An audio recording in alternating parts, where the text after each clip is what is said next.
जब कोई देश भारत से पंगा लेता है तो उसका हाल क्या होता है वो तो पूरी दुनिया ने देखा। लेकिन आज हम बात करने जा रहे हैं भारत के पूर्वोत्तर सीमाओं पर हो रहे अवैध घुसपैठ और उस पर भारत सरकार और सुरक्षा एजेंसियों के तगड़े एक्शन की। पिछले 24 घंटे में असम और त्रिपुरा से आई दो बड़ी घटनाओं ने एक बार फिर सवाल खड़ा कर दिया कि भारत की सीमाओं में घुसपैठ कैसे हो रही, क्या स्थानीय नेटवर्क इसमें मदद कर रहा और सबसे अहम, भारत अब कितनी सख्ती से जवाब दे रहा। सबसे पहले बात करते हैं त्रिपुरा के गोमती जिले की। त्रिपुरा पुलिस ने द्वाजा नगर इलाके से 3 बांग्लादेशी नागरिकों को गिरफ्तार किया जो पिछले कई महीनों से अवैध रूप से भारत में रहकर काम कर रहे थे। इन तीनों की पहचान हो चुकी है। एक का नाम है मोहम्मद अशराफुल हक, दूसरे का नाम है मोहम्मद कालू और तीसरे का नाम है मोहम्मद इशराफुल। ये तीनों बांग्लादेश के राजशाही जिले के निवासी बताए गए हैं।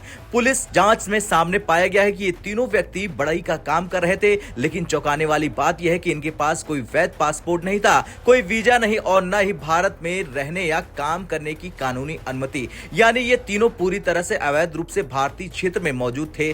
अब कैसे हुआ खुलासा ये जान लीजिए। दरअसल एसडीपीओ देबांजिल रॉय के मुताबिक पुलिस को इन बांग्लादेशी नागरिकों की मौजूदगी की विशेष सूचना मिली। सूचना के आधार पर आरकेपुरम थाना क्षेत्र में छापेमारी की गई। इस दौरान पुलिस ने 4 संदिग्धों को हिरासत में लिया। पूछताछ के बाद खुलासा हुआ कि इनमें से 3 बांग्लादेशी नागरिक हैं, जबकि चौथा व्यक्ति उदयपुर उपखंड के किल्ला क्षेत्र का स्थानीय निवासी है। जांच में यह सामने आया कि तीनों बांग्लादेशी नागरिक किल्ला निवासी बड़ई मतिउर रहमान के अधीन काम कर रहे थे। पुलिस ने मतिउर रहमान को भी हिरासत में लिया और उस पर आरोप है कि उसने अवैध विदेशी नागरिकों को शरण दी, उन्हें काम उपलब्ध कराया और कानून का उल्लंघन किया। ये एक बेहद गंभीर विषय है क्योंकि इससे ये साफ होता है कि घुसपैठ केवल सीमा का मुद्दा नहीं बल्कि लोकल नेटवर्क और रोजगार सिस्टम से जुड़ा हुआ है।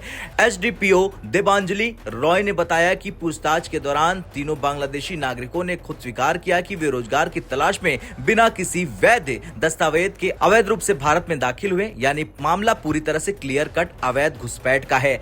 अब चलते हैं असम के श्रीभूमि जिले की ओर। यहां भारत बांग्लादेश अंतर्राष्ट्रीय सीमा के पास कम से कम 7 बांग्लादेशी नागरिकों को हिरासत में लिया गया। यह कार्रवाई हुई महिषासन सीमा क्षेत्र मनाटोली गांव। यहां ग्राम रक्षा दल वीडीपी के सदस्य नियमित गश्त कर रहे थे। उसी दौरान उन्होंने कुछ लोगों को संदिग्ध हालात में घूमते देखा। वीडीपी को शक हुआ, उन्होंने तुरंत अधिकारियों को सूचना दी। प्रारंभिक जांच में पता चला कि वे सभी लोग बांग्लादेश के देवतली सीमा क्षेत्र से अवैध रूप से भारतीय क्षेत्र में दाखिल हुए थे। इसके बाद इन्हें सीमा सुरक्षा बल यानी बीएसएफ और स्थानीय पुलिस के हवाले कर दिया गया। इस मामले में चौंकाने वाली बात यह रही कि 19 दिसंबर को यह समूह भारतीय अधिकारियों द्वारा बांग्लादेश वापस भेज दिया गया था, लेकिन इसके बावजूद इतने कम समय में वे लोग दोबारा भारतीय सीमा में घुस आए। इससे साफ होता है कि घुसपैठ की कोशिशें लगातार जारी है और कुछ इलाके में सीमा कमजोर साबित हो रही है। तो वहीं एक वरिष्ठ पुलिस अधिकारी ने कहा कि इस पूरे मामले की गंभीर समीक्षा की जाएगी। ये जांच होगी कि निगरानी में कहां चूक हुई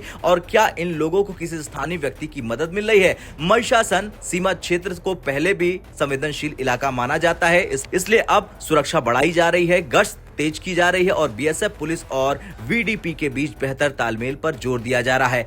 अगर हम दोनों घटनाओं को जोड़कर देखें तो तस्वीर बिल्कुल साफ है। त्रिपुरा में 3 बांग्लादेशी नागरिक गिरफ्तार, असम से 7 बांग्लादेशी नागरिक गिरफ्तार, यानी कुल मिलाकर 10 बांग्लादेशी घुसपैठियों पर भारत का सीधा एक्शन। ऐसे में साफ संदेश है कि भारत अब अवैध घुसपैठ को बिल्कुल भी बर्दाश्त नहीं करेगा, चाहे वो काम के नाम पर हो या फिर किसी भी बहाने से। खैर, ये मामला सिर्फ अवैध प्रवास का नहीं बल्कि राष्ट्रीय सुरक्षा, आंतरिक व्यवस्था और सीमा प्रबंधन से जुड़ा हुआ है। सरकार और सुरक्षा एजेंसियां अब घुसपैठ पर नजर, लोकल नेटवर्क की जांच और सख्त कार्रवाई के मूड में हैं। आने वाले दिनों में और भी बड़े खुलासे हो सकते हैं। अब आपको क्या लगता है, कैसे ये घुस के आते हैं दोबारा? कौन इन्हें शरण देता है, कौन इन्हें मदद करता है भारत में घुसपैठ करने के लिए? कमेंट कर जरूर बताएं।